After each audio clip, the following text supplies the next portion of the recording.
Arunachal movement है।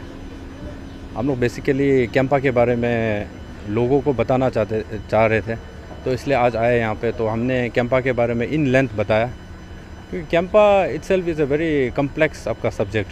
However हम लोग चाहे कि लोग जाने कैंपा के बारे में, एक्चुअली कैंपा है क्या चीज़। लोगों को यही पता है कि कैंपा एक स्कीम है, उसमें प्लांटेशन होता है, बस इतना ही पता है। लेकिन उनको ये पता नहीं है कि जो कैंपा का जो प्लांटेशन होता है, उस लैंड को एक्वायर करने का क्या प्रोसीजर है। उसमें बहुत सारा प्रोसीजर है, तो लैंड एक्विजिशन प्रोसीजर को ठीक ढंग से फॉलो नहीं किया जाता है, ये एक प्रॉब्लम है।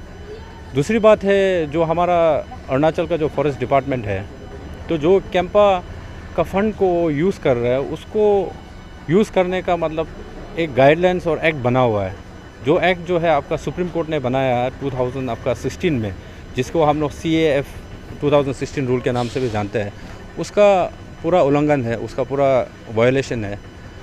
उसमें ये देखा गया है कि ना ही आपका स्टीयरिंग कमेटी और एग्जीक्यूटिव कमेटी का जो मीटिंग होता है, ना ही आपका गवर्निंग जो बॉडी है उसका मीटिंग होता है। तो जब मीटिंग नहीं होता है तो फिर आप समझ सकते हो कि उसमें जो मॉनिटरिंग है, एवोल्यूशन है, उसको कैसे करेंगे आप। जो एग्जीक्यूटिव कमेटी और जो आपका स्टीयरिंग कमेटी का रोल ही ये है कि वो जो कैंपा फंड है उसको मॉनिटर करे, उसको एवैल्यूएट करे, उसको चेक करे, उसका ऑडिट हो, CAG से ऑडिट कराए। तो जो RTI हमने दिया है SAM ने, तो उस RTI से काफ़ी कुछ खुलासा हुआ, जहाँ पे हमने देखा है कि ना मॉनिटरिंग होता है, ना बुक ऑफ अकाउंट्स मेंटेन है, ना ही आपका CAG से ऑडिट कराया है। जो इंटरनल मॉनिटरिंग रिपोर्ट्स है वो भी इनके पास अवेलेबल नहीं है। और इसके अलावा जो थर्ड पार्टी मॉनिटरिंग जो होना है, वो हमने देखा है कि 2014 to 2019 का उन्होंने मॉनिटरिंग के लिए आउटसोर्स करके रखा हुआ है थ्रू एक्सप्रेशन ऑफ इंटरेस्ट, लेकिन उसका भी रिपोर्ट आज तक PCC ऑफिस में उसका कोई डिटेल्स नहीं है। तो इससे ये क्लियर हो जाता है कि आपका जो कैंपा रूल एंड एक्ट है उसका क्लियर वायलेशन है, फर्स्ट पार्ट। सेकेंड बात, जहाँ तक मिसमैनेजमेंट का बात है, हमने पहले बार भी बता दिया था कि फ़ंड जो है, काफ़ी एनॉर्मस अमाउंट ऑफ फंड जो है एलोकेशन हुआ है to various divisions of Arunachal Pradesh, जो फॉरेस्ट डिविजन्स है। तो हम ये नहीं बोल रहे हैं कि कंप्लीट फ़ंड को उन लोग ने मिसमैनेज किया है, लेकिन हाँ, some portion of it has been mismanaged, that we have come across. तो जैसे कि यिंगकियोंग फॉरेस्ट डिवीज़न का जो मिस अप्रोप्रिएशन, जो वहाँ का जो करप्शन है, वो एक्सपोज हो चुका है, सभी को पता है, जिसके खिलाफ कंप्लेंट भी फाइल हुआ है। लेकिन कंप्लेंट फाइल हुआ, लेकिन उसका जो एक्शन है डिपार्टमेंट के तरफ से या गवर्नमेंट के तरफ से, वो एक बहुत ही स्लो पेस में है, और उसका कोई भी डिटेल्स हमें नहीं दिया जा रहा है। That is quite unfortunate. तो अपार्ट फ्रॉम दैट, जो आप बाकी जगहों पे आप देखोगे, वहाँ पे भी यही हाल है। आप मान लीजिए कि आपका 100 एक्टर्स ऑफ लैंड को एक्योर किया है, that too without following proper procedure. वो पेपर में आप देखोगे तो यू विल सी कि आपका सब कुछ ठीक है, लेकिन जब आप ग्रास रूट लेवल में जाके, विलेजेस में जाके पूछोगे कि ये जो ज़मीन आपने दिया है वो कैसे दिया है, क्यों दिया है, तो उनका यही कहना है कि हमको बोला कि प्लांटेशन करो, हमने दे दिया बस। तो इस तरह से मतलब जो लैंड को एक्योर किया जाता है। और बाकी जो आपका ये फ़ंड के बारे में जब मैं कहता हूँ, तो इसमें आपका काफ़ी कंपोनेंट्स है। जैसे कि आपका CA कंपोनेंट, इसमें आपका एडवांस वर्क है, क्रिएशन वर्क है, मेंटेनेंस वर्क है, और इसमें काफ़ी फंड्स आते हैं। अब उस फंड को सही ढंग से यूटिलाइज हो रहा है कि नहीं हो रहा है, ये तो आपका जो स्टीयरिंग कमेटी और आपका जो एग्जीक्यूटिव कमेटी है, उनको देखना है।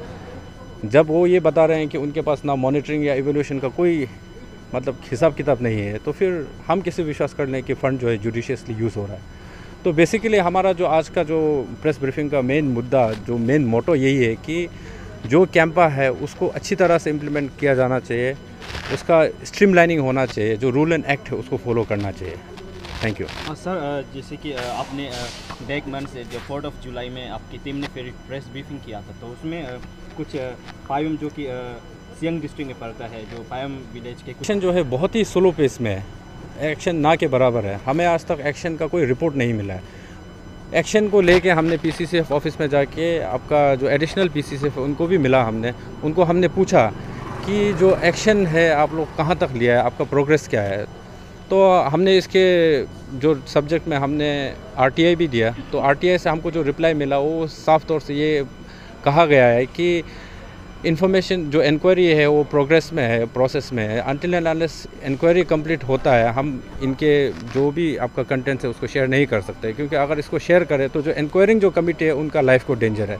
इस तरह से हमको जवाब दिया गया है। तो बाय एंड लार्ज हम ये बोलेंगे कि it is very unfortunate and we are very aggrieved कि हमें जो इन्वेस्टिगेशन का जो प्रोग्रेस है उसका रिपोर्ट भी हमें नहीं मिल रहा है।